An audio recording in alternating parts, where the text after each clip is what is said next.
Hej Emilie. Hvad er du i gang med at lave? Jeg laver noget om Herup. Hvem er Herup? Det er en kunstner.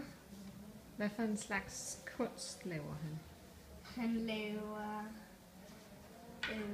kunst noget om meget symboler, og han kan godt lide at have nissehue på, og han elsker at cykle og sådan noget.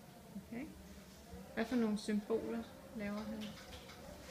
Hjertet, ankeret, stjernen, klokken, korset, alt muligt. Okay. Hvad betyder hjertet? Kærlighed.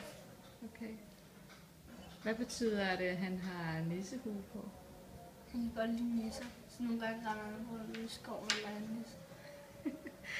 Det lyder hyggeligt. Nå, tak for din svar. Hej.